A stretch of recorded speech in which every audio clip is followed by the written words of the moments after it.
한국의 유교 전통 사회는 특별히 집안과 그리고 전통을 강조합니다.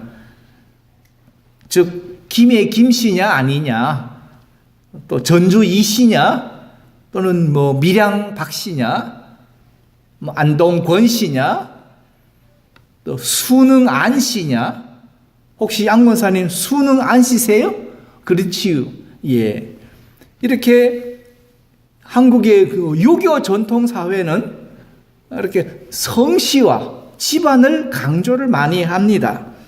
그러면서 내가 김의 김씨, 무슨 왕, 몇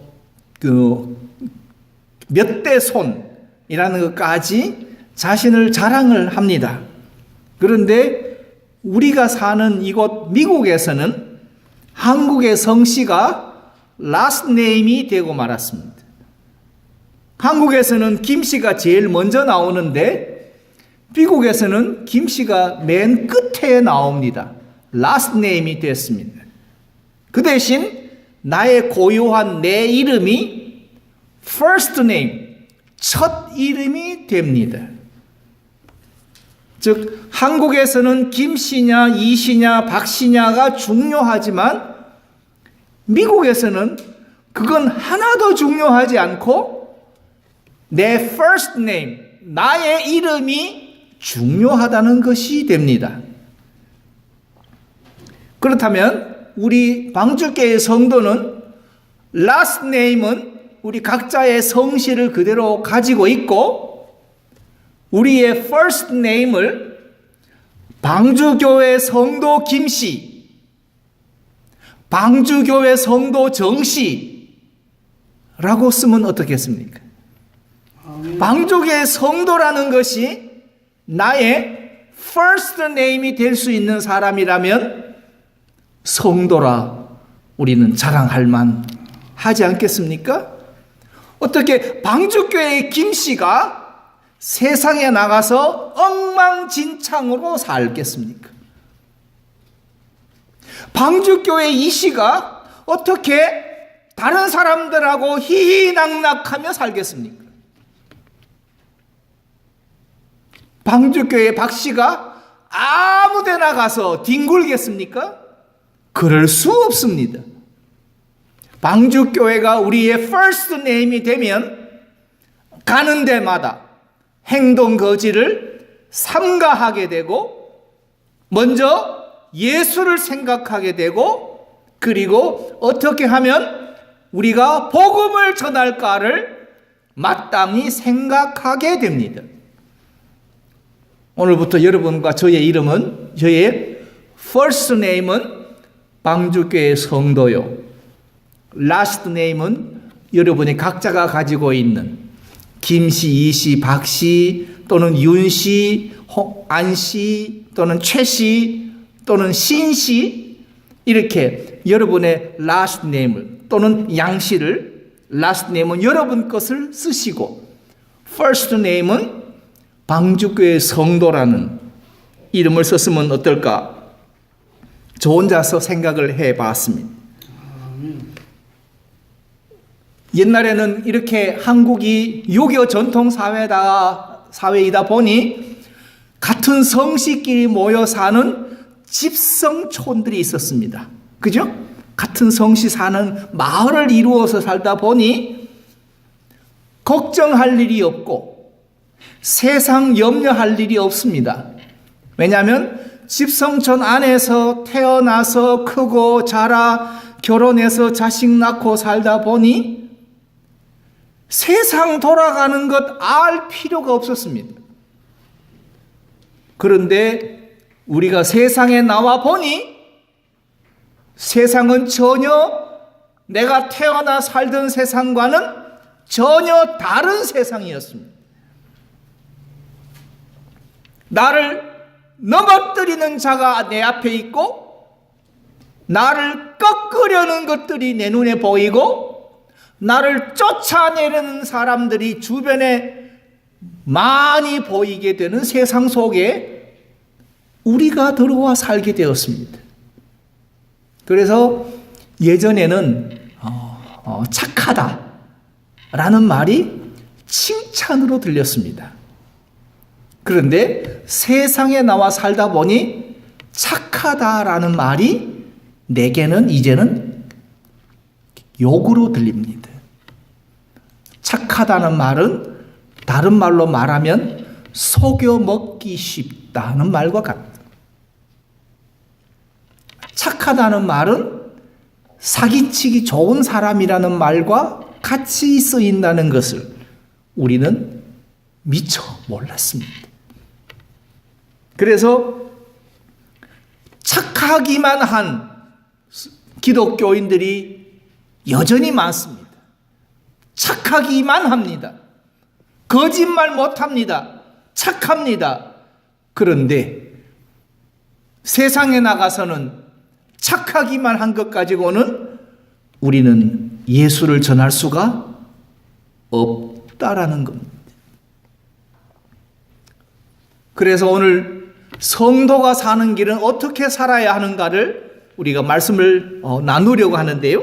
첫째로 예수님은 제자들을 부르시고 세상으로 내어 보내십니다. 오늘 10장 5절 말씀에 예수께서 이 12를 내어 보내시며 명하여 가라사대. 예수님이 제자를 부르셨다가 세상으로 내어 보내신다. 세상의 말에 고인 물은 썩는다라는 말씀이 있습니다. 맞습니다. 물이 고여 있기만 하면 반드시 썩습니다. 물은 위에서 내려와 아래로 흘러야 물은 항상 건강하고 깨끗하고 썩지 않습니다. 사람들은 교회를 모이는 거라고 생각합니다. 그래서 열심히 모이기만 합니다. 그런데 모이면 썩습니다. 세상으로 내어 보냄을 받으셔야 합니다. 성경에 보면 사도행전의 초대교회는 오순절 성령 강림하시기 전까지는 모이기를 힘썼습니다. 사도행전 1장 4절에 예수님께서 이렇게 말씀하십니다. 예루살렘을 떠나지 말라. 떠나지 말라. 함부로 흩어지지 말고 떠나지 말라. 그리고 약속하신 성령을 기다려라. 말씀하십니다. 그리고 1장 5절 말씀에 1장 15절 말씀에 모인 무리의 수가 한 120명이나 되더라. 즉 마가의 다락방에 120명이 모여 기도하고 있었다라고 성경은 말씀합니다. 이때까지만 해도 흩어진다, 세상으로 보내신다는 말씀은 없고 그저 모이기를 힘쓰고 모이면은 기도하기를 힘썼습니다. 오직 성령이 너에게 임하시면 너희가 권능을 받아 예루살렘과 온 유대와 사마리아와 그리고 땅 끝까지 이르러 내 증인이 되라는 사명의 말씀을 주십니다. 그래서 제자들이 땅 끝으로 이제 흩어지기 시작한 것이 사도행전의 역사입니다. 그래서 예수님께서 하늘과 땅의 모든 권세를 내게 주셨으니 그러므로 너희는 가라. 예수님께서 고를 명하십니다. 너희는 가라. 그리고 모든 족속으로 제자를 삼으라. 그리고 내가 너에게 분부한 모든 것을 가르쳐 지키게 하라. 그리고 아버지와 아들과 성령의 이름으로 세례를 주라. 볼지어도 내가 세상 끝날까지 너희와 항상 함께 있으리라 말씀하십니다. 이게 성경이 우리에게 명하시는 겁니다. 모이기를 힘쓰지만 그러나 모여서 세상으로 보내라 라는 것이 예수님의 말씀인데, 그런데 오늘날 교회에는 4가지 교인이 있습니다. 첫째는 사람을 만나러 오는 교인이 있습니다. 사람 만나서 사업도 하고, 사람 만나서 연애도 하고 사람 만나러 오는 교인이 있습니다. 두 번째는 그냥 교회 재정에 도움만 주러 오는 교인이 있습니다. 그냥 왔다가 헌금만 딸랑하고 가는 교인이 있습니다. 세 번째는 은혜와 그리고 복만 받으러 오는 교인이 있습니다. 그러나 네 번째는 은혜 받고 세상에 나가서 주님의 제자로 살겠다는 성도가 있습니다. 앞에 세 가지는 교인이고 마지막 네 번째는 성도라면 여러분 어떤 타입의 성도이십니까? 사람 만나러 오셨습니까? 아니면 교회 재정에 도움만 주러 오셨습니까? 아니면 은혜 받고 복만 받으면 됩니까? 그렇지 않으면 은혜 받고 그리고 성령의 충만을 입어 세상에 나가서 제자로 살겠습니다. 1번, 2번, 3번은 보내심에 관심이 없습니다. 그러나 4번은 하나님께 받은 은혜를 세상에 나눠주고 그리고 복음을 전하겠다는 복음 전도자의 사명을 감당하기를 원한다면 4번이 우리가 가야 할 길이고 그리고 4번이 우리가 9월 둘째 주부터 우리가 기도하고 있는 교회 리더십 아카데미 사역의 목적이기도 합니다. 그러므로 미션이란 말은 지금 아프리카에 나가 있는 사람만 미션이 아니라 우리 성도가 미션이어야 합니다. 미션이란 말은 보낸다. 그리고 보냄을 받았다라는 뜻이라면 우리 방주교회 성도는 방주교회 성도 김씨, 방주교회 성도 이씨, 방주교회 성도 정씨라면 이제는 세상으로 보냄을 받은 선교사이다.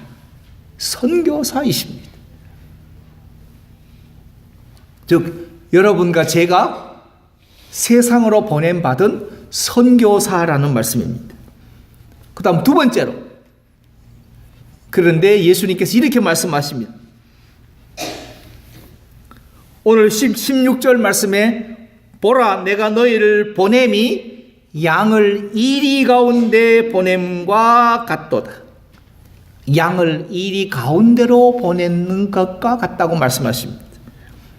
여러분 양들의 속담을 아십니까? 양들의 속성을?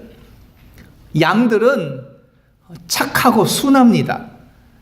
정말 착하기만 합니다. 착하기만 하다는 말은 다른 말로 말하면 방향 감각이 없다는 말과 같습니다. 동서남북의 방향 감각이 없습니다. 왜 그런가 하면 항상 목자가 지팡이와 막대기로 양들을 이끌어 줬기 때문에 목자의 뒤만 보고 따라가는 훈련이 되어 있다 보니 방향 감각이 없습니다. 그래서 양 앞에 양떼에 이리가 나타나면 이리를 피하여 도망을 가야 되는데 얘들은 착하기만 해서 피하여 도망가는 길의 방향을 모릅니다. 그냥 착합니다. 왜냐하면 그거는 목자가 지팡이와 막대기로 다 쫓아내 줬기 때문에 양들은 피하여 도망갈 길을 모릅니다. 방향을 모릅니다. 그래서 때를 지어 우르르 도망간다고 하는 게 도리어 이리에게로 찾아가는 이걸 양들의 속담이라고 합니다.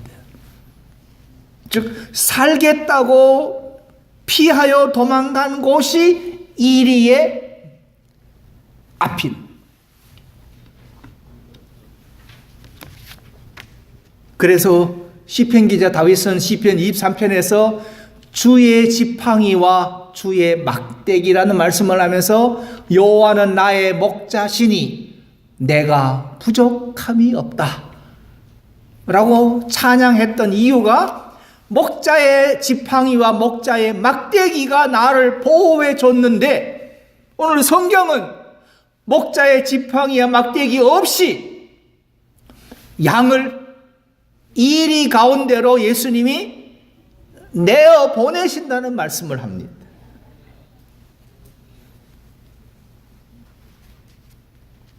결국 예수님은 제자들을 세상으로 보내시며 양을 이리 가운데 보낸다고 말씀하십니다.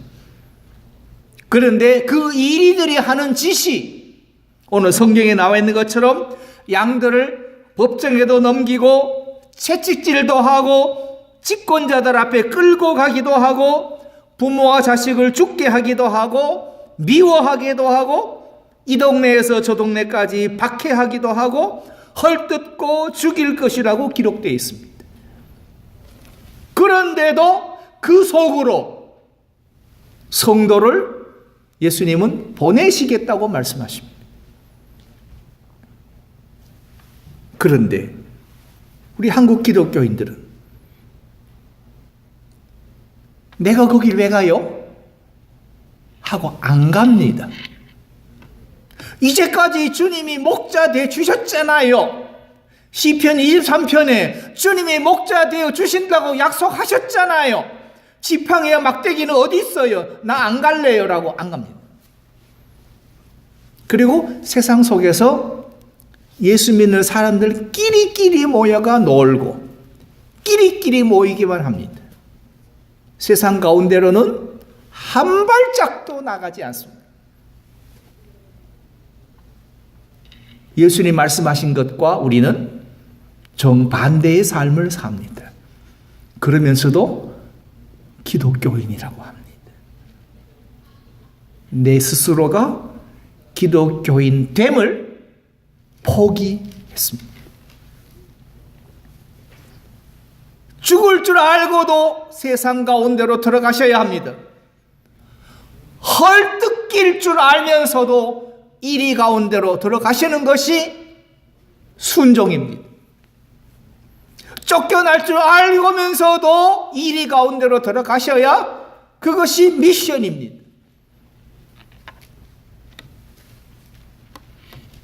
그래서 예수님은 내가 너희를 보냄이 양을 이리 가운데로 보냄과 같다고 말하신 주님 말씀대로 우리가 그렇게 취급을 당할 것이라는 말씀입니다.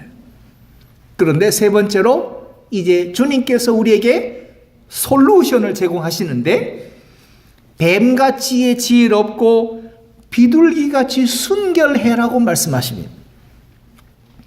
즉 양들이 이리의 공격에 노출되어 있듯이 성도는 세상에서 악질적인 사단의 공격에 100% 노출되어 있습니다. 숨을 데가 없습니다.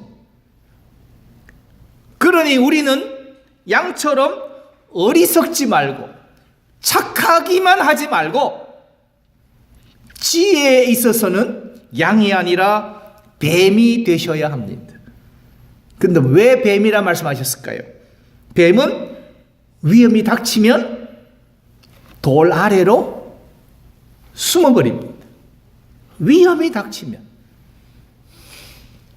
즉 우리가 복음을 전할 때는 공격에 노출된 상태로 이리에게로 우리는 들어갑니다.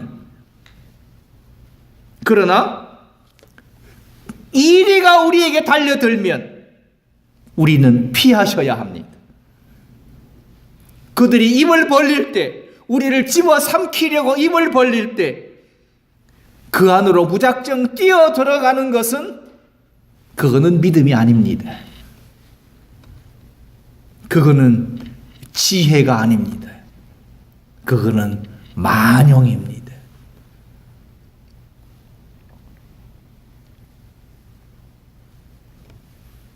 그럴 때는 우리는 피하셔야 합니다.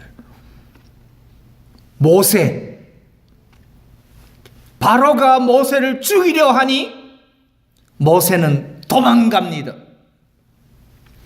다윗도 사울이 죽이려고 하니 다윗도 도망갑니다. 예레미야도 도망갑니다. 사도 바울도 도망갑니다. 성령의 능력이 없어서가 아니라, 하나님이 주무셔서가 아니라, 하나님이 일 안 하셔서가 아니라, 그가 닥친 상황 속에서 뱀같이 지혜롭기 위해서는 불 속으로 뛰어드는 게 순교가 아니라 피하여 때를 기다리는 것이 사명자이기 때문입니다. 그래서 모세는 미디안으로 도망갑니다. 그리고 거기서 40년의 시간을 준비하며 기다립니다. 그가 이드로의 양떼를 치면서 여호와의 산 호렙산을 지나갈 때에 타지 않는 떨기나무 불꽃을 보며 하나님의 부르심을 비로소 봤습니다. 내가 너를 바로에게 보낸다. 내 백성을 인도하여 젖과 꿀이 흐르는 가나안 땅으로 이끌어내라. 는 사명을 그때에 비로소 받습니다. 예수님도 물러나실 때가 있었습니다. 무작정 불도저식으로 밀어붙이지 않으셨습니다. 마을에 들어가셨다가도 마을이 적합지 않으면 그는 마을 밖으로 나가셨습니다. 예수님도 피하실 때가 있었습니다. 사도 바울도 도망가기도 하고 견디며 참기도 했고, 다윗도 무수한 날들을 사울 왕을 죽일 수 있는 기회가 있었지만, 그러나 때를 기다리며 참고 견뎠습니다. 그것이 비둘기의 순결함이요 뱀의 지혜로움입니다. 또한 비둘기같이 순결해야 한다면 우리는 이리에게 우리의 불법과 우리의 부도덕으로 인해서 고소할 여지를 주면 안 됩니다. 가능한 한 우리의 평판을 정결하게 지켜내야 합니다. 정결하게 지켜내야 합니다. 그 LA에 있는 한인타운에 맥도날드에 가서 커피를 시키면 커피와 함께 그 냅킨을 딸랑 한 장을 얹어 줍니다. 한 사람의 냅킨, 그 정말 아무짝에 쓸모없는 냅킨 한 장만 딸랑 얹어 줍니다. 그게 왜 그렇게 됐는가 연유를 물어보니 우리 한인 이민자들이 그렇게 만들었답니다. 10여 년 전에는 냅킨을 마음껏 꺼내다 쓸 수 있도록 그렇게 설비를 했었는데, 한인 이민자들이 오기만 오면 한 뭉치씩 그걸 빼간답니다. 커피 한 잔에 냅킨을 한 뭉치씩 빼가니까 그 사업을 하는 매니저가 이제는 커피 시키면 냅킨 한 장씩 주는 가게로, 우리 스스로 그렇게 부도덕한 행위로 인해서 그렇게 우리가 만들어버렸습니다. 할 말이 없습니다. 더 필요하면 더 달라고, 말 안 하면 더 안 줍니다.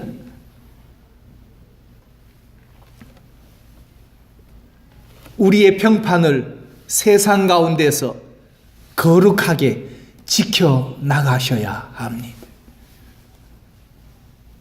다른 교회 교인들이 어떻게 하는지 우리는 관심 없습니다. 그들이 하는 모든 행동을 우리는 따라할 필요 없습니다. 방주교회 성도는 순결하게 우리의 평판을 정결하게 그리고 거룩하게 세상 가운데서 지켜내셔야 합니다. 여기에는 몇 가지 법칙이 있습니다. 핍박을 견딜 건지 아니면 도망가야 할 건지 판단할 수 있는 것은 여러분 자신입니다. 그걸 또 기도하는 이런 어리석은 사람들이 있습니다. 주님 가야 할까요? 머물러야 할까요? 그걸 왜 주님께 묻습니까?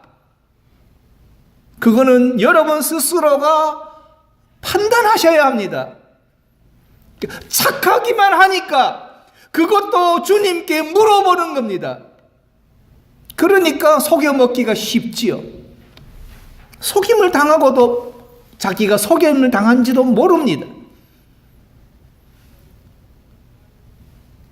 핍박을 견디며 서야 할지 아니면 도망가야 할지를 스스로가 방향을 결정하셔야 합니다. 본인만이 자신의 현재의 힘을 고려하고 그리고 여러 가지 재반 사안들과 여건들을 고려하여 판단을 내릴 수 있습니다. 하나님이 문을 여시는지 아니면 하나님이 문을 닫으시는지를 여러분이 지켜보셔야 합니다. 하나님은 문을 닫고 계시는데 문을 열어달라고 40일 금식을 한들 도무지 소용없는 헛짓거리만 지금도 하고 있습니다. 그럴 바에는 차라리 사도 바울이 로마에 있는 교인들에게 권면했듯이 로마서 12장에 있는 것처럼 말씀으로 충만하게 하는 말씀 훈련을 하십시오. 그리고 순종하고 매일 헌신하고 마음을 새롭게 함으로 변화를 받아 하나님의 선하시고 기뻐하시고 온전하신 뜻이 무엇인지 분별하는 것을 먼저 하십시오. 그러면서 핍박을 견디며 서야 할지 아니면 도망가야 할지를 살피십시오. 지팡이와 막대기를 달라고 하지 마시고 지팡이와 막대기를 내가 쥐고 내가 가야 할 길을 정하십시오. 그 길을 예수님은 내가 너희를 양을 이리 가운데 보냄과 같다고 하시면서 뱀같이 지혜롭게 하라, 비둘기같이 순결하게 하라고 말씀하십니다. 그러므로 날마다 말씀으로 훈련하고 말씀을 깨닫고 말씀으로 변화를 받아서 말씀으로 하나님의 뜻을 분별하는 훈련이 되어 있다면 지팡이와 막대기를 내가 쥐고 내 앞에 있는 적들을 물리치며 세상 가운데서 우리는 능히 담대하게 십자가의 복음을 전하는 증거자, 제자, 그리고 방주교회 성도로서의 삶을 살아갈 수 있을 것입니다.